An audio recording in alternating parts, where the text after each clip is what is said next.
का इजहार कर रहे थे। बहुत बहुत शुक्रिया, बेहतरीन और अच्छे खूबसूरत अशार से नवाजा। अब मैं चाहूँगा कि थोड़ा सा आपको और दूसरा रंग दिखाऊं। रवि भूषण जी से मैं बहुत ही अदब व एहतराम के साथ गुजारिश करता हूं कि वो तशरीफ़ लाएं और वो भी कुछ आपसे अपने दिल की बातों को शेयर करना चाहते हैं। ज़ोरदार तालियों से उनका इस्तकबाल करें।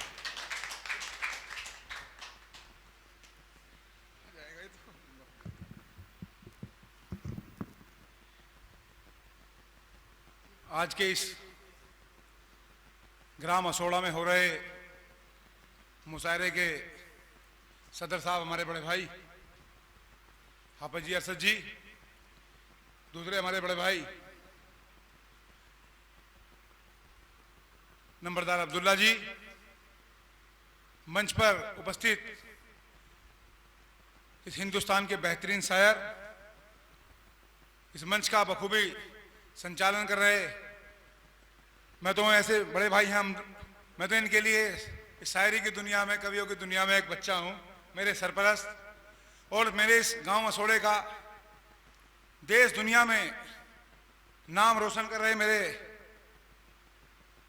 साथी भाई जमशेद माहिर साहब और इस बेहद शानदार मुशायरे में उपस्थित मेरे गांव के बहुत ही आदर और सम्मान के युग मेरे साथियों, भाइयों, बुजुर्गों और दोस्तों, प्यारे बच्चों,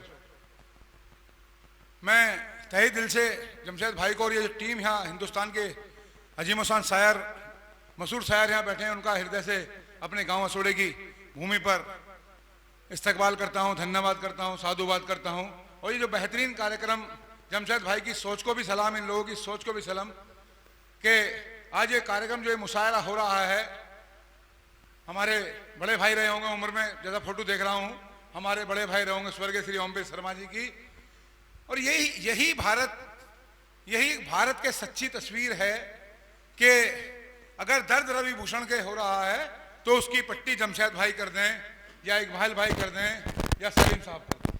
यही बात अभी पढ़ रहे थे। और भारत को आगे बढ़ाने का हमारे पास कोई साधन नहीं है, केवल एक मात्र साधन है, हम एक दूसरे को जितना प्यार बांट सकें उतना बांट लें तो यह भारत बढ़ जाएगा, और नहीं तो ये भारत एक दिन छट जाएगा। क्योंकि आज जो भारत का सियासी माहौल है, जो देश में चल रहा है, जो एक दूसरे के प्रति नफरत का माहौल बनाया जा रहा है, आम आदमी बनाए सरकारें माहौल बना रही हैं। मेरा घर मेरा बाप मुझे मेरा घर दे के गया, सरकार 300 साल पहले 4 मेरी पीढ़ियां मेरे घर में रहती थी, आज की सरकारें मुझसे ये सवाल कह रही हैं कि तुम्हारे कागजात कहां। ये बड़े दुख की बात है कि सियासत का काम है लोक कल्याण का काम करना, देश को बनाना, वहां की तमाम भारत में रहने वाली 140 करोड़ जनता का ख्याल रखना, क्योंकि सरकार जो होती हैं वो हमारी रहबर होती हैं, हमारी सरपरस्त होती हैं, गार्जियन होती हैं। सरकारें अपना काम छोड़ करके इस देश में नफरत का माहौल बनाने पे तुली है। दुख की बात बड़ी ये है दुख की बात के नहीं है। मैं कोई शायर नहीं हूं, लेकिन फिर भी मैं आज का दिन जमशेद भाई ने चुना, और मुझे ये लग रहा है प्रोग्राम रात का रहेगा, लेकिन मुझे ये मौका मिला कि आज का जो दिन है वो दिन का कार्यक्रम है। इतिहास के पन्नों में आज का दिन कोई साधारण दिन नहीं है मेरे भाई हैं, आप समझ लें, ये साधारण दिन नहीं है। जलियांवाला बाग का नाम सुन रखा है अमृतसर पंजाब में। आज ही के दिन 13 अप्रैल 1919 के दिन जलियांवाला बाग कांड हुआ था। जलियांवाला बाग कांड में हमारे देश के कितने किसान जवान नौजवानों की शहादत इस देश में जनरल ओ डायर ने की थी, और निछाते लोगों पर गोलियां बरसा करके अमृतसर जो बाग के अंतर्गत एक सिंगल गेट का जलियांवाला बाग था, आज के दिन उन लोगों को शहादत करने का काम, उनको गोलियों से भूनने का काम इस ब्रिटिश हुकूमत ने किया था। काश जो ब्रिटिश हुकूमत में जो हमारे संघर्ष करने वाले लोग थे, जो नेशनल हीरो थे, काश वो भी ऐसे ही समझ लेते आज की सरकारों की तरह कि ये हिंदू है, मुसलमान है, सिख है, ईसाई है, जैन है, ये मिल्कियत किसकी है, ये जमीन किसकी है, ये कौन इसका मालिक होता, तो ये मुल्क कभी आजाद ना होता, और यह आजाद मुल्क ना होता तो आज हम ना होते, हम भी पुनः गुलाम होते। ओमवीर सिंह साहब की काव को भी नमन, श्रद्धांजलि।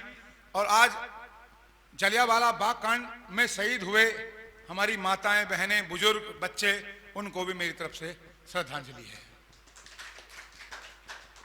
क्योंकि 2 शेर मुझे पढ़ने हैं, क्योंकि मैं कायरों की भूमिका नहीं हूं, मैं उस कमजोर तबके का व्यक्ति जरूर हूं जिसने संघर्ष इस देश में किया है और संघर्ष कर रहे हैं, लेकिन मेरे वंशज कायर नहीं रहे हैं, क्योंकि इस देश में जलियांवाला बाग कांड का बदला लेने वाले उस भारत के शेर का नाम था, वो किसी जाति का आदमी नहीं था। नाम किसी जाति में पैदा हुआ हो अलग बात है, क्योंकि भारत में जाति सच्चाई है, हम कहीं ना कहीं पैदा हुए हैं, हिंदू, विशेष रूप से हिंदू धर्म में। लेकिन जलियांवाले बाग का बदला लेने के लंदन में जाकर के किसी शेर ने भारत का बदला लेने का काम किया था, वो तो शहीद वीर ऊधम सिंह का दिन था। ऊधम सिंह ने जाकर के लंदन में जलियांवाला बाग के उस दोषी जनरल डायर को गोली मार करके इस भारत के जवान हमारी माता और बहनों का बदला लेने का काम, मैं उसको भी सलाम करता हूं। क्या सरकारें बना रही हैं आज, लेकिन हमारा ये ड्यूटी है हम सबका। मैं राजनीति करता हूं, मेरी वहां भी ड्यूटी है, मैं टीचर हूं, मेरी वहां भी ड्यूटी है, और आज इस मंच के माध्यम से भी इन मेरे बड़े भाई हैं तो रोज इस काम को करते हैं, लेकिन मुझे कभी कभी अवसर मिलता है, मैं फिर भी कर रहा हूं। बोझिल बोझिल बोझिल बोझिल सांसों को संघर्ष सिखाते आए हैं, क्योंकि हम कमजोर, जो भी तबका कमजोर होता है, जब कमजोरी में रहता है तो उसे भय रहता है, उसकी आंखें बोझिल बोझिल रहती हैं। बोझिल बोझिल सांसों को संघर्ष सिखाते आए हैं, हर मायूस नयन में हम एक आस जगाते आए हैं। बोझिल बोझिल सांसों को संघर्ष सिखाते आए हैं, हर मासूम नयन में हम एक आस जगाते आए हैं। नयन का मतलब हमारी ड्यूटी है, जो हमारा कमजोर तबका है उसमें एक आस पैदा करें कि एक दिन तुम्हारे दिन बदलेंगे, तुम भी इस देश में बराबरी का हक होगा, तुम्हारे भी अच्छे दिन आएंगे। हैरत क्या जो हमने सूरज बुझा दिया है अश्कों से, क्योंकि ये लंबा समय चला रहा है, गरीब की गरीबी दूर होने का नाम नहीं ले रही है, और भारत की 95% आबादी दो दिन की रोटी के संघर्ष कर रही है, और 5% इस देश में सरकारों के जो आसपास के लोग हैं वो देश की 95% संपदा के मालिक हैं, क्योंकि गांव का गरीब और गरीब होता जा रहा है, और इस देश के अडानी अंबानी जैसे लोग रईस होकर के जा रहे हैं, सरकारों के दोस्त हैं वो। हैरत क्या जो हमने सूरज बुझा दिया अश्कों से, तेज हवाओं से भी हम तो दीप जलाते आए, तेज हवाओं से भी हम तो दीप जलाते आए हैं। अपने एक लास्ट शेर के साथ मैं अपनी बात खत्म करूंगा, और सर मेरा चूंकि इंस्पेक्टर साहब के साथ मीटिंग है, कल 14 अप्रैल का कार्यक्रम है, उस अनुमति लेकर हालांकि आपसे जाऊंगा। हम क्या बनाने चले थे इस मुल्क को हमारे बुजुर्गों ने सींचा, हिंदू मुस्लिम सिख ईसाई जैन बौद्ध पारसी सब ने मिलकर इस मुल्क को आजाद कराया। हम क्या बनाने चले थे, हमारे बुजुर्ग इस मुल्क को क्या सुंदर, सारे जहां से अच्छा हिंदुस्तान हमारा, हम बुलबुले हैं इसकी ये गुलशुता हमारा, क्या बनाने चाहते थे दुनिया को, हम सारे जहां में सबसे अच्छा देश बनाना चाहते। हम क्या बनाने चले थे, हम क्या बना बैठे, कहीं मंदिर बना बैठे तो कहीं मस्जिद बना बैठे। लड़ा काय के नाम पर है आज ये लोग, कहीं मंदिर के नाम पे लड़ा रहा है, कोई मस्जिद के नाम पे लड़ाने का काम कर रहा है।